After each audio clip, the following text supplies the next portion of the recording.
This is a Glitterball podcast. Before we get into today's episode, please remember I'm judging these housemates based solely off of an edit and not as total people. Please don't send them any hate, it's just a game show. Tasia gets a call from home that ruffles some feathers, and it all becomes too much for Caroline, and the housemates break the rules again. Welcome to He's Always Watching.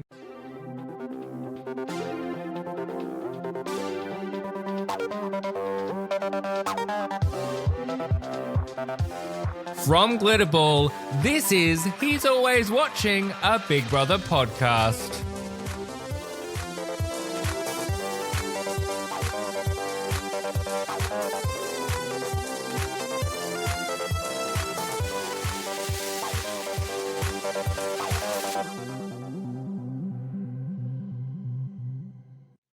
Hello Fishbowl friends, and welcome back to another episode of your favourite Big Brother recap show. And my god, if we don't just rename the show the Caroline Show at this point, because it has been a very Caroline-centric couple of days, has it not? We've seen her go to jail, we've seen her have an absolute meltdown that Richard stayed put, we've seen her have an absolute meltdown full stop after Tasia's call from home. But we will unpack all of that. Plus, we have a new general trip to the mini-mart to talk about, one of my favourite points of the week. And, well, there's the aftermath that we're going to start with of Zila and Farida's evictions.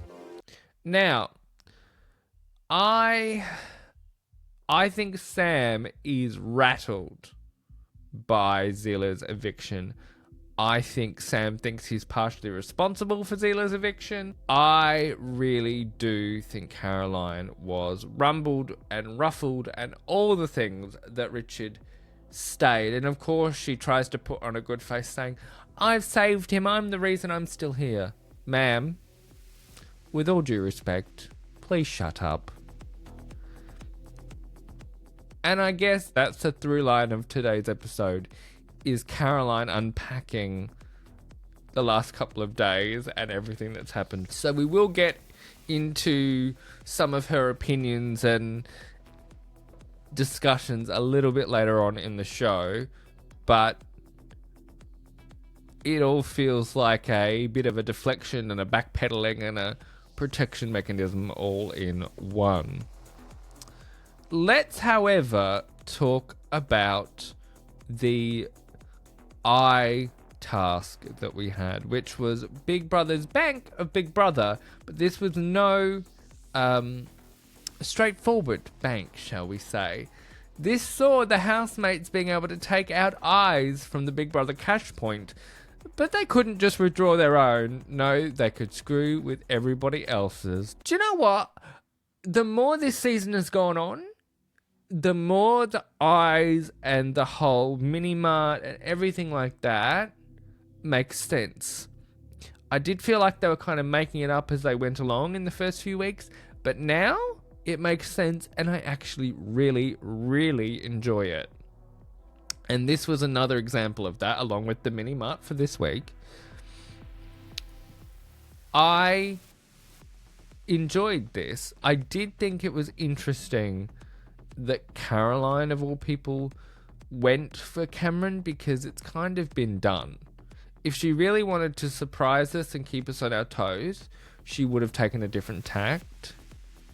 I would have been far more entertained if someone like Elsa had gone for Cameron, or even Jenny had gone for Cameron. Like, Caroline doing it's just old hat now. So I'm not overly surprised and or thrilled or entertained by Caroline doing that. But this was a really interesting task. We saw fraudulent activity in 6 accounts. These were the accounts belonging to Jenny, Cameron, Elsa, Marcus, Tate, and Cameron. Sorry, I had a moment where the math wasn't mathing in my head. I was surprised by some of these and some of these not. Obviously, Cameron has the most eyes, but I think some of them were a little more strategic with the Marcus and the Tate and the Jenny as well. I also like the let's do the vote in front of everybody mechanic, because I feel like it does kind of ratchet up the pressure and kind of the, not the backstabbing of it, but the tension within the house. I quite enjoy, just to sort of keep them on their toes and remind them that they are playing a game that at the end of the day only one of them can win. There's still 12, 13 of them left, but only one of them is going to walk out of there the winner with the £100,000. Like, it's just a fact. So to keep them reminded of that, I think is good to leave them on edge and focused on that end goal, because it's just a fact. I did really feel for Cameron, that Cameron lost all of his eyes. I was kind of disappointed and annoyed that it was Caroline that did that, because it's predictable. The thing is, she's like, I want to have fun, but now, Caroline, you've become predictable. And I'm just not here for it. I would have been much more entertained if that had been somebody like a Jenny or a Marcus or a Tasia. And Tasia did think about it for a minute. But Caroline doing it is just a bit old hat now. And if she wants to stay entertaining, I think she's at risk of becoming one note of woke, I'm just trying to have fun, Caroline. It's like, nah. So it's an interesting one for me. But I really did feel for Cameron and for Elsa, because Elsa actually seemed really put out. After the break, we're going to get into the rule break, Tasia's phone call from home, our latest mini-mart shopping trip, and Caroline's meltdown. I'll see you in just a minute. Welcome back. Are you ready to do a spot of chaotic shopping? Because we're off to the Ideal Mini-Mart once again. And once again, we saw Marcus and Tate trying to one-up each other, which I'm entertained by it, but I feel like it has reached its peak with Tate being put in the stocks. I feel like they can kind of lay that one to rest now. But interestingly, also, we saw Tate try to annoy and prank Caroline, which went horribly wrong, which we'll continue to touch on in just a minute. But first, I want to talk about Tasia, because Tasia, not only did she bid having the most eyes for the call from home, she did also something lovely that I want to mention. She gave back Elsa her mousey, which I was like, that's very kind of you, Tasia. And of course, she bid and she won the phone call from home, which certainly put the cat amongst the pigeons with Miss Caroline, didn't it? I was kind of surprised at how much this impacted her. She wants to make a big deal of, I'm okay with being the villain, but I don't actually think she is. I think deep down, it's really bothering her that she feels she's getting the villain edit, because I think she thinks that she is being super entertaining and she would be beloved for it. But as I said last week, there's a fine line, I think, from being entertaining, but then it may be going a little darker than it should. And I think some of the things, especially the continued harping on Richard, them bantering backwards and forwards, I quite enjoy. But the repeated gameplay sort of stabs at Richard, especially if nobody else is partaking in these gameplay mechanics, it becomes a bit boring. And also the fact that she is claiming that other people aren't because they're not breaking the rules and they're not being naughty in that regard, she sees that as boring. And I'm going to be totally frank with you right now. I have had so much more than enough of the rule breaking. Like, I have to talk about it today because it was a significant part of the show, but I don't want to talk about it.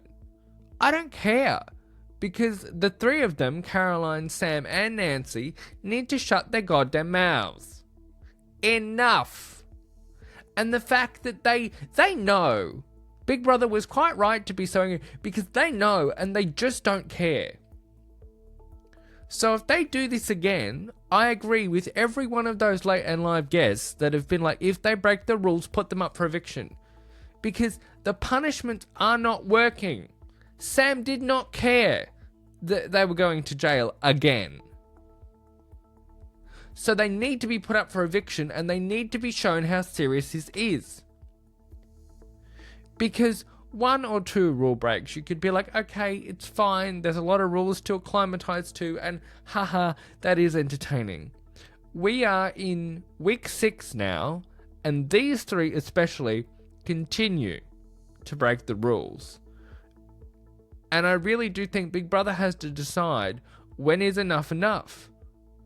Because, to be really frank with you, because I have been watching older series of Australian Big Brother, if they were doing this in Australia, they would have received a strike that would have put them at risk for eviction. That's how serious this is.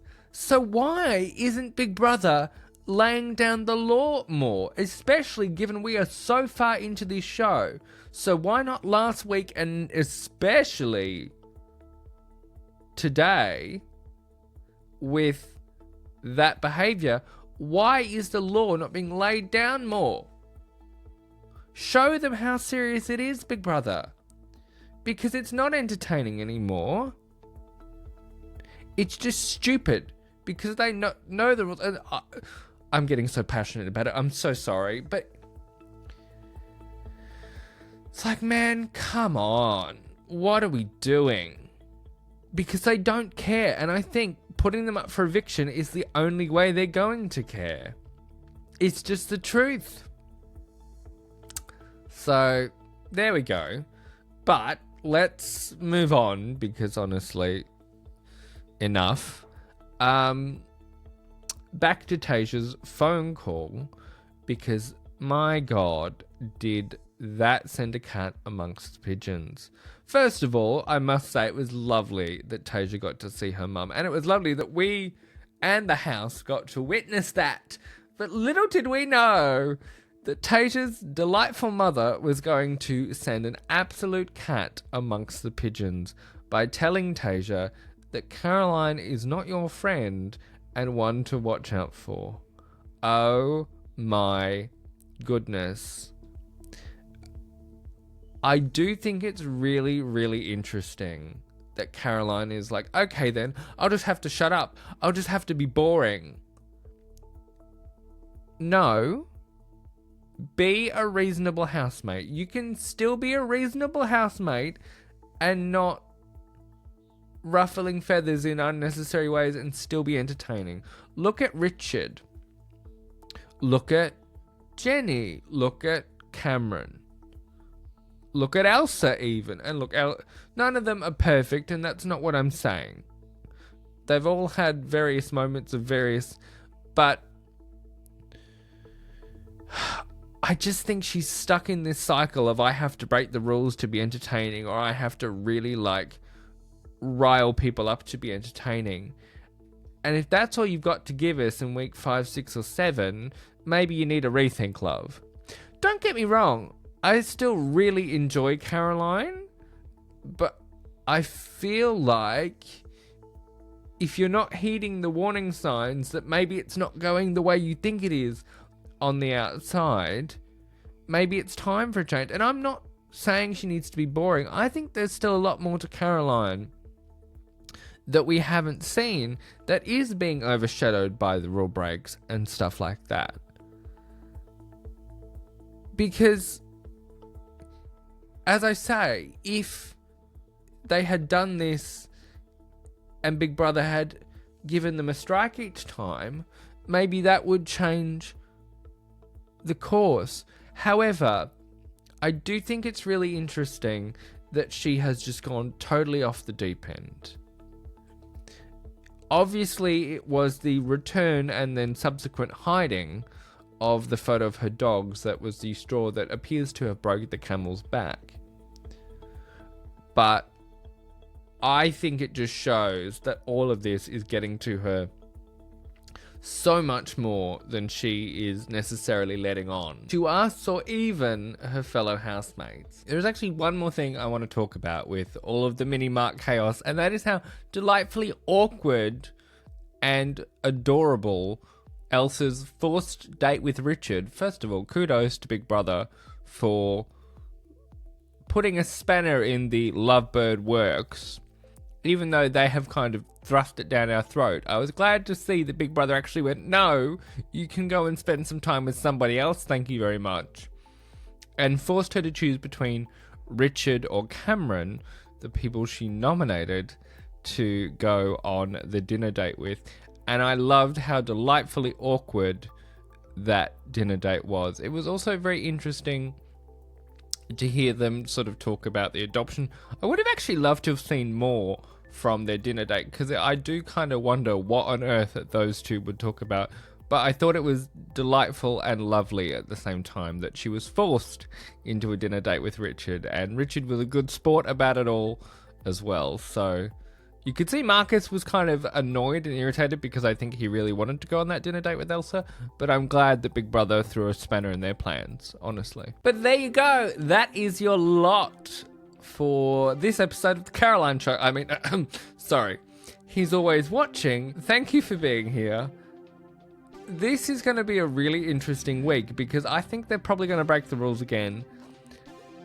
And I think Big Brother really needs to rethink his options. I'm intrigued about nominations because I think Caroline is absolutely a certainty, but everybody else I cannot pick because I don't think Richard will be up this week. That's probably the only other certain thing I can give you, but I cannot pick anything else. So I'm really, really intrigued, and I'm really looking forward to unpacking this week's nominations with you when I see you next. But if you've enjoyed this episode and want to share your opinions on The Caroline Show with me, then you can come and say hello over on socials at He's Always Watching Pod on Instagram and Threads, and at We Are Glitterball over on the Bird app, because I would love to know your thoughts. You can also vote and leave me a comment over on Spotify, and you can leave me a comment over on the YouTube video. So hello everybody over on YouTube, lovely to see you, and I will see you again very, very soon, where we will unpack house nominations. Will Caroline get an upswing? Will we see there be an upswing here? We're going to have to tune in to find out, aren't we? And I will unpack it all with you when I see you again very soon. So thank you for watching. And in the meantime, remember, Big Brother's not the only one who's always watching. I'll see you soon. Bye.